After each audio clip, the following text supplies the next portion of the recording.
If you're staying up on the reading plan, we've now crossed over into near the end of Acts, the end of Matthew in the New Testament, and we are now also in Leviticus in the Old Testament and continuing through Psalms, obviously.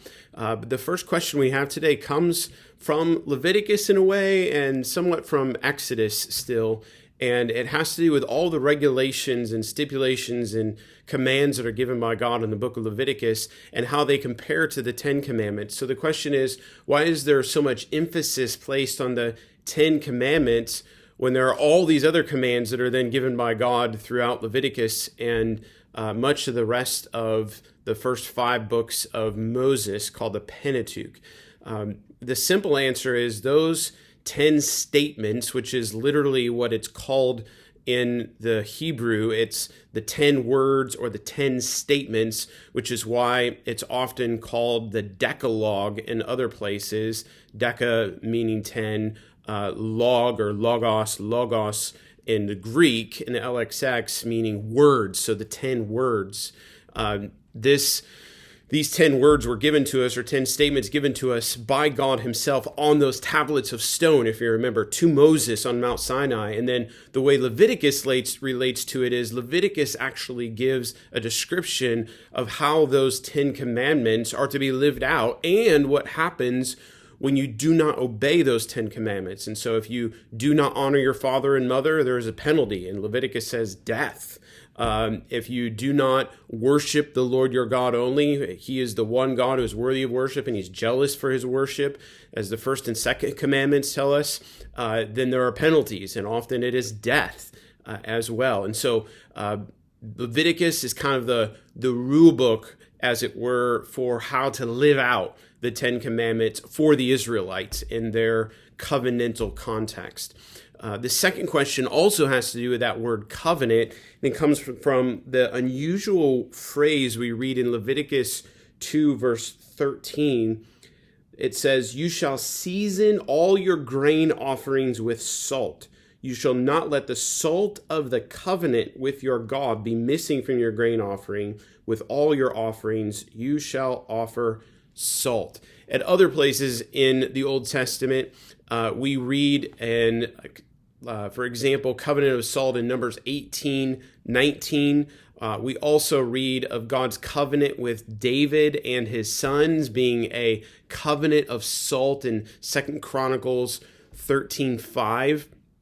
All of this is speaking to the purpose of salt, emphasizing the enduring nature of the sacrifices. In this case, it was used as a preservative in a way of the grain offering that was to be offered unto the Lord. And it was a key component of that grain offering that would preserve that grain offering through and represent the enduring covenant that God had made with his people. So the covenant of salt is not a new covenant. It's just referring to a part of the means of the covenant being carried out with Moses, then eventually with David.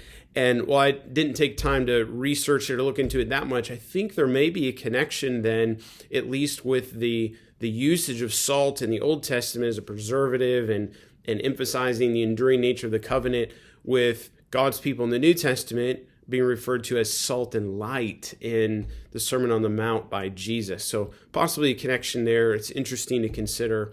The final question comes from Leviticus 19:28, which reads,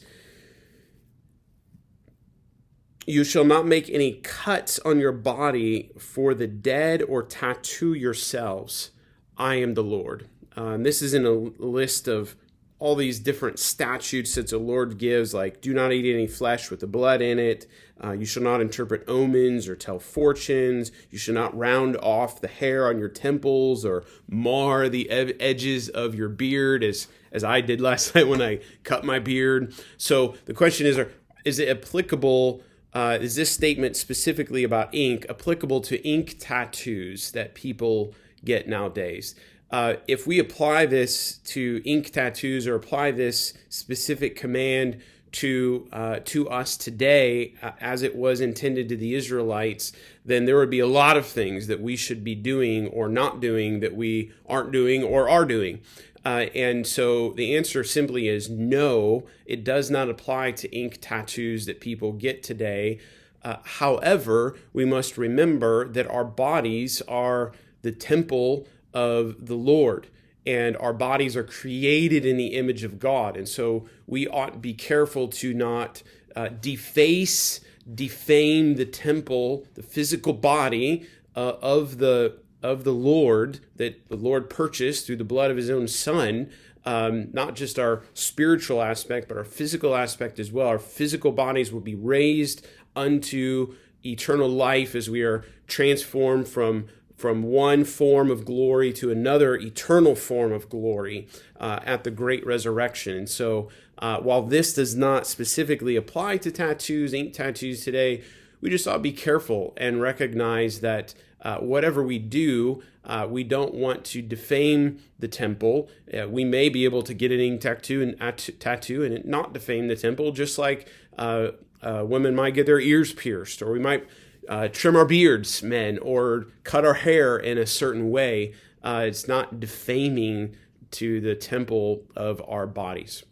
Keep reading the Bible, church.